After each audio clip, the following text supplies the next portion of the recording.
Hi అండి. ఈ video నేను ఎందుకు పెడుతున్నానో ముందుగా ఫస్ట్ అర్థం కాదు, తర్వాత అర్థమవుతుంది. తప్పకుండా లాస్ట్ వరకు చూడండి. ఒక అమ్మాయి అండి, నేను ఈరోజు ఒక షార్ట్ చేసి పెట్టాను. వైష్ణవి అని, యూట్యూబర్ వైష్ణవి అని. ఆ అమ్మాయి ఒక చెడ్డవాణ్ణి, ఒక హరిబాబు అనే అతన్ని నమ్మి నిజంగా తనంతట తాను తన జీవితాన్ని నాశనం చేసుకుందండి. నిజంగా ఆడపిల్లలు 100కి 100 పాళ్ళు మీరు 100 సార్లు ఆలోచించి ఏ మగాడిని కానీ నమ్మాలంటే 100కి 100 పాళ్ళు ఆలోచించండి.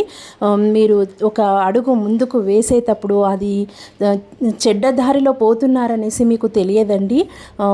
తెలిసిన తర్వాత నెక్స్ట్ స్టెప్ మటుకు ఖచ్చితంగా ముందుకు మరొక అడుగు వేయడానికి 100 సార్లు ఆలోచించండి. పొరపాటుగా ఒక అడుగు వేసినా కూడా నెక్స్ట్ ఇంకొక అడుగు దయచేసి ఆలోచించి వేయండి.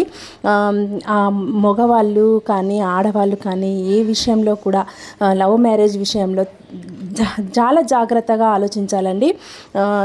ఎవరుని ఈ కాలంలో నమ్మలేమండి. నమ్మలేనటువంటి సమాజంలో మనం బతుకుతున్నాము.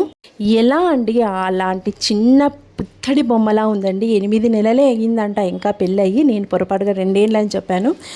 8 నెలల్లో 4 నెలల గర్భిణి. అలాంటి అమ్మాయి పుత్తడి బొమ్మలా ఉంది కదండి. అలాంటి అమ్మాయిని ఎలా చంపబుద్ధి అయిందండి. వాళ్ళ అతని సైడు అమ్మ వాళ్ళ ఫ్యామిలీ వాళ్ళు ఎంతమంది కలిసి అర్ధరాత్రి చంపడం అనేది జరిగిందంటే నేను ఆ యూట్యూబ్ ఛానల్ ఆ అమ్మాయిది చూశానండి. ఎంత ధైర్యంగా ఉందండి ఆ అమ్మాయి, ఎంత ధైర్యంగా ముందుకు అలా రీల్స్ చేయడం కూడా సాదాసీదా కాదండి. ఒక అమ్మాయి ఆ విధంగా ధైర్యంగా రీల్స్ చేసి పెడుతుందంటే ఆ అమ్మాయికి ఎంతో ధైర్యం ఉంటేనే ఆ విధంగా చేస్తూ ఉంటుంది. కానీ అలాంటి అమ్మాయిని కూడా బతకనివ్వకుండా చంపేశారు. నిజంగా ఈ సమాజంలో ఎవరిని నమ్మాలో ఎవరిని నమ్మకూడదో ఏమీ తెలియకుండా ఉందండి. అమ్మాయిలకే, ఎస్పెషలీ అమ్మాయిలకే చెప్తున్నాను, జాగ్రత్త అండి. చాలా అంటే చాలా జాగ్రత్త. ఒక మగాడిని మీరు నమ్మి గుడ్డిగా వెళ్ళారంటే మీ జీవితం బుగ్గి పాలవుతుంది.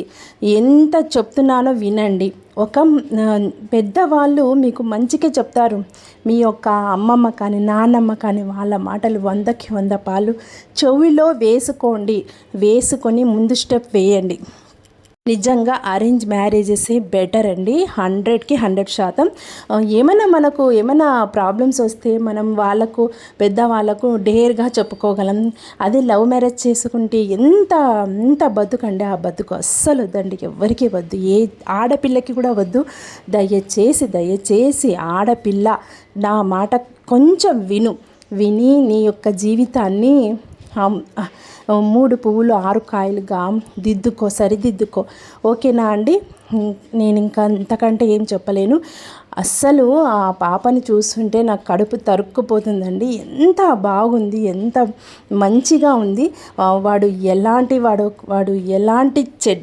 ఆ పని ఎలా వానికి చేయాల్సి వచ్చి 4 నెలల గర్భిణి కదండి. ఓకేనండి, బాయ్ అండి. ఇంతకంటే ఏం మాట్లాడలేను.